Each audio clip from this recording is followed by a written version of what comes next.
All right, guys. Thank you very much. Very happy to be here. My name is Martin. I'm from Quantstamp. We are smart contract security auditors. So, I'll be talking about best practices for smart contract development and best practices for developing smart contracts in Solidity specifically.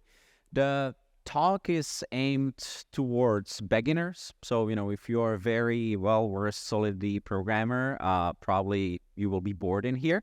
But, hopefully for the rest of you, I will be able to pass some good notes. So the agenda for the talk, at first, I'm going to introduce Solidity as the language and the EVM, just so that we are on the same page of what kind of execution environment we are talking about. Then I will be talking about some specifics that Solidity as a language has over other languages. And then, I will be covering the best practices, those do's and do nots. So, introduction to Solidity and EVM. You're at a Ethereum hackathon, right? So you probably have heard the word Ethereum virtual machine before. Ethereum virtual machine is a virtual machine that is powering the Ethereum blockchain and that is powering the execution of smart contracts on Ethereum blockchain. It is a stack-based machine, and when you develop smart contracts, pretty much what you are doing is, typing some high-level programming language that gets compiled to bytecode, and that bytecode then eventually just contains opcodes that somehow manipulate the data on the stack. So we have, opcodes such as add, which adds 2 numbers on stack. We have opcodes such as call that sends transactions. We have opcodes such as load or write for writing and, reading from the memory or storage of a smart contract and so on.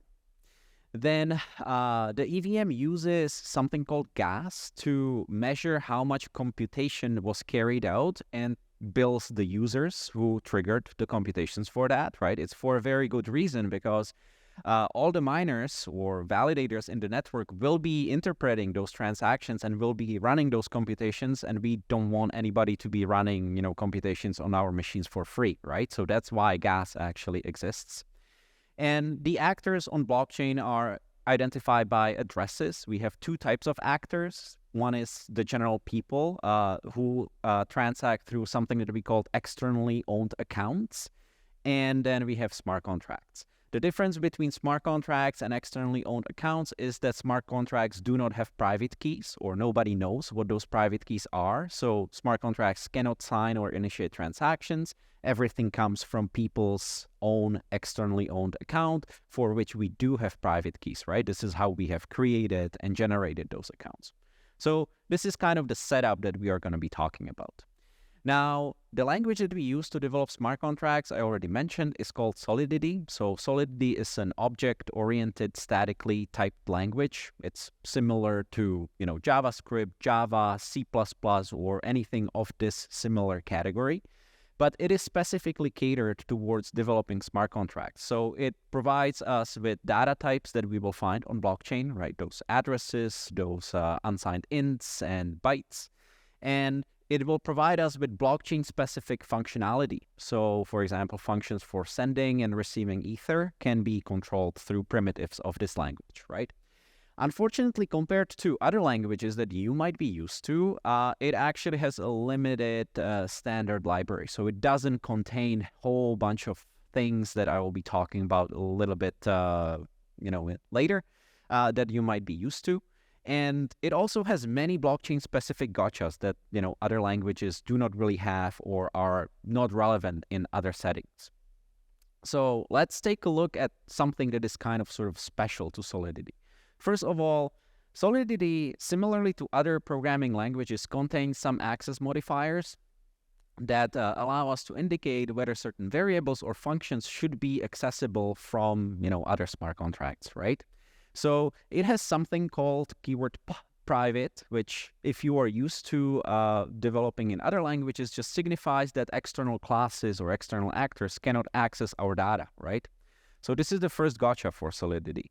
Anything that is marked as private really means that you cannot query it directly on chain, but it doesn't mean that that data is private. At some point it made it on blockchain using a transaction. The transaction can be queried from the archive nodes, and any participant in the world is essentially able to derive what the particular private variable currently holds as data. So even though stuff is sometimes marked as private, it's actually not truly private. Private only means that you cannot query it on chain. It's definitely possible to, learn what is in those variables. The next special thing that Solidity has over other languages is that stuff that allows us to interact with blockchain and reference the blockchain context itself, right? So we have context that relates to blocks. At any point, we can query these environment variables that are initialized with the block number, timestamp, and hash. And then we also have some environment variables that relate to the context of a transaction and message itself. So who was the initial person who sent the transaction? What was the gas price that was, allowed for this particular transaction? And for this given message that arrived directly to the smart contract, who is the sender? What is the value that is being sent along with this message? What is the call data? And so on. Okay, so this is something that we have available in Solidity. What we do not have available in Solidity over other programming languages is floating point arithmetic and floating point numbers. That doesn't exist at all. Solidity only has integers, okay? So that comes in question when you are dividing or when you actually want to use those floating points numbers, right? So all division in Solidity will always be integer division. So 1/2 will result in 0, and similarly, and analogously, other divisions will behave. And when you need to somehow have access to floating point numbers, you essentially have to simulate them, right? So what we usually do in Solidity is that we say, okay, we will work with really long numbers, and past certain point, all the zeros past this point will be dedicated to representing the decimal positions past the floating point, right? So that's something that is very important to remember. Whenever you work with something, especially like Ether, you are always working with super long decimal numbers, okay? So Solidity doesn't have floating point. Another thing that Solidity doesn't have is random number generators. There is no way for you to go and say, hey, smart contract, generate a random number. People really like having that functionality, right? Because we want to develop games, we want to develop lotteries, we want to develop stuff that actually has some randomness in it. But unfortunately, it doesn't exist. And again, it doesn't exist for a very good reason, because we know that the transactions that will be executed by a whole bunch of miners and validators in the internet, right?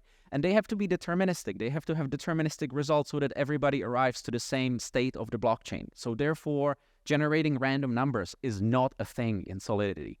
So what people very often try to do, they actually try to exploit those environment variables that I was talking about a little bit, earlier. So what is my block hash? What is my transaction hash? What is the current timestamp? And use that as a source of randomness.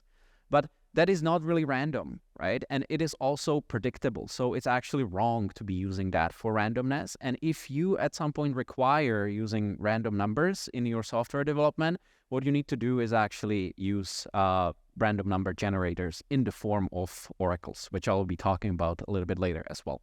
So we don't have random numbers, and we need to remember that.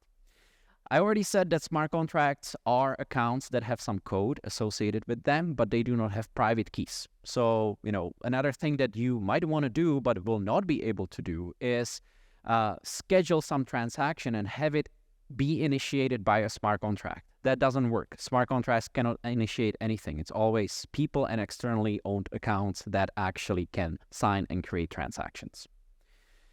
On this particular slide, I have two words that I want you to understand for the rest of the talk. So the one word is called immutable. It means that once you put something on blockchain, it stays there forever. You cannot change that, and you cannot delete that. If you work with immutable data, it will just be there and it will not change. Even if you work with data that is not immutable and you somehow explicitly allow for your smart contracts to change and, for these pieces of information to be somehow replaced with other pieces of information, the history will still be available as well. So, just the sheer fact that you've put something on blockchain, that you've changed it, doesn't mean that nobody will ever be able to see what was in that variable in the past. The other thing that I want you to understand is atomic execution. So what we have on Ethereum is transactions, and those transactions are being executed in an all or nothing fashion, and nothing can interrupt the execution. So there's nothing like a processor where you would have multiple processes and, sometimes this guy gets the core, sometimes this guy gets the core, and that's, somehow interleaved and preempted. That doesn't exist. Transaction starts running and it finishes all the way to the very end unless it reverts. If it reverts, nothing ran. It rolls back all the state. Okay, so that's the property of the runtime that we are having. So transactions are atomic. The other thing that we do not have available, and we would very often like to have available, is access to external data. So you might want to develop a smart contract that, for example, provides insurance for delayed flights, right? And a normal Web 2 developer, the way how they would think about such a system is, okay, well, I need a system that will query some API that will learn whether my flights were delayed or not, right? So sometimes developers try to stuff access to API and internet into smart contracts, but there is no such thing. It just doesn't exist. You cannot query the internet from smart contracts. Smart contracts are only capable of querying data that is already recorded in some other smart contracts.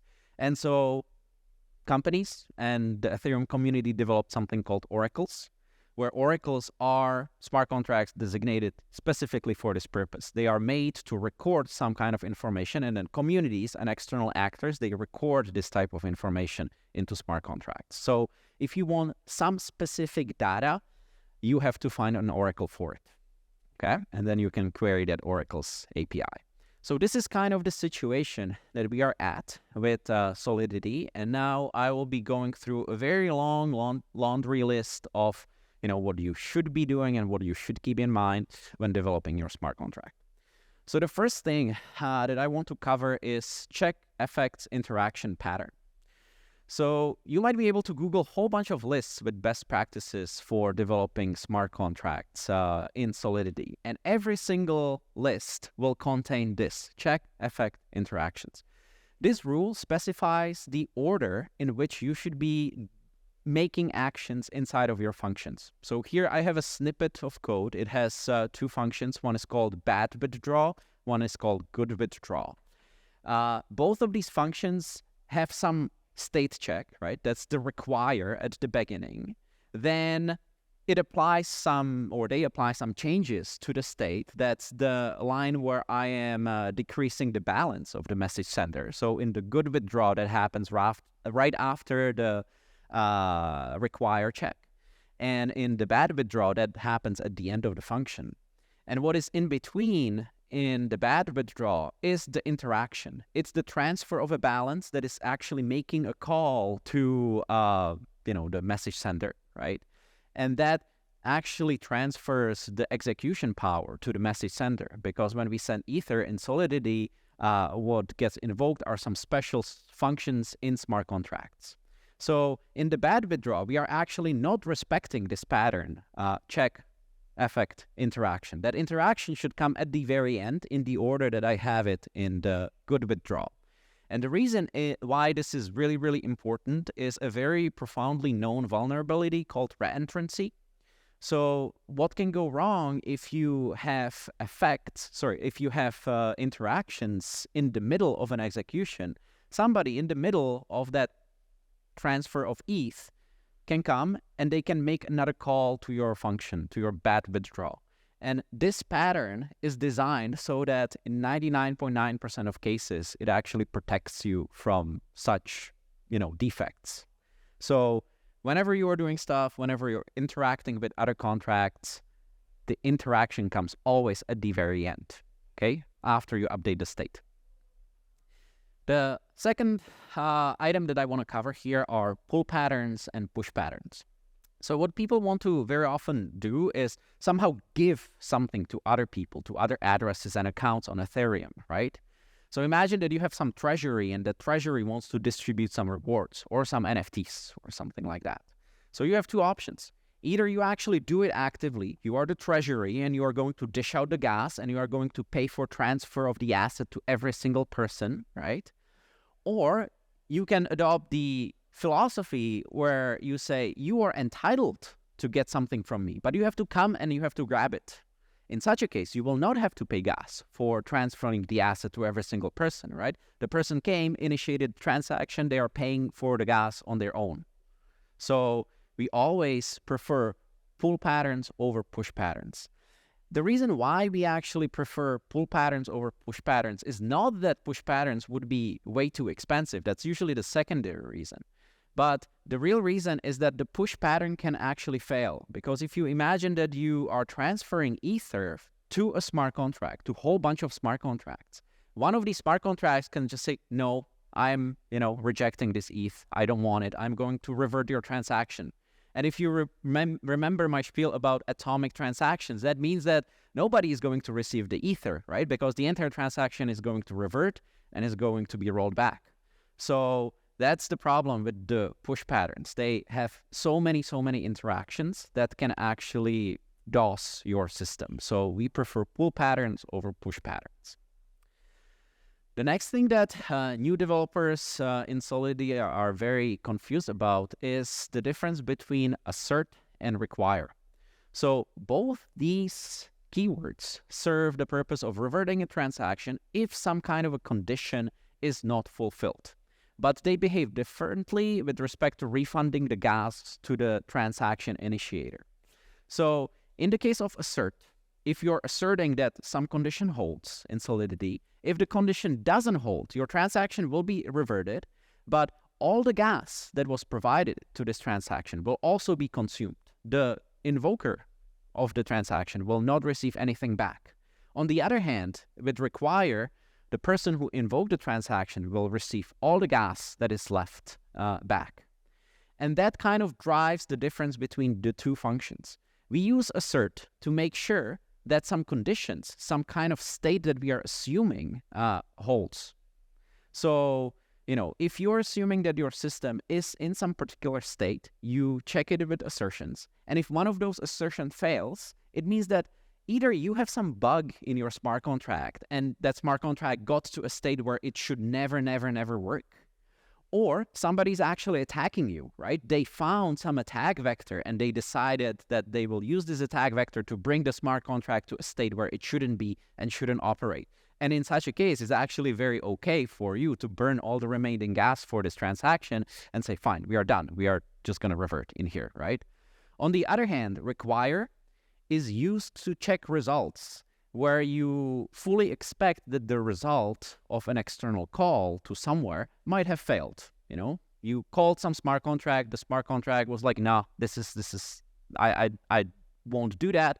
And you say, yeah, this is fine. This is a perfectly fine outcome. Maybe, I don't know, I didn't provide enough tokens. I didn't have balance, or, your smart contract just rejected.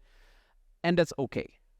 So require, in the cases where we are anticipating a possible failure and just want to say no, and assert in cases where we are making sure that we are in a good state before we do anything. Cool. The next thing that I want to talk about are modifiers. So this is a special feature of Solidity as a language. You will not find, custom modifiers somewhere in Java. You might find something similar in Swift in the form of extension. But essentially, modifiers allow us to add code that will be executed before or after or both to a function. Here I have actually an example of a modifier. I have function non-reentrant where I do something and it's annotated with that word lock, right? And lock is a modifier that at the beginning acquires a lock. So it checks that the lock is... Oh, sorry. A lock checks for us that nobody else holds a lock, right? And it acquires a lock. Then I have that underscore and semicolon, which says execute my function. And then in the end, we release the lock. So those are modifiers. What people started doing is the modifiers, they are originally intended for checking stuff, right? So that would be where you do your checks in the checked effect interaction. But people actually started stuffing a lot of logic into these modifiers. We see it very often in audits.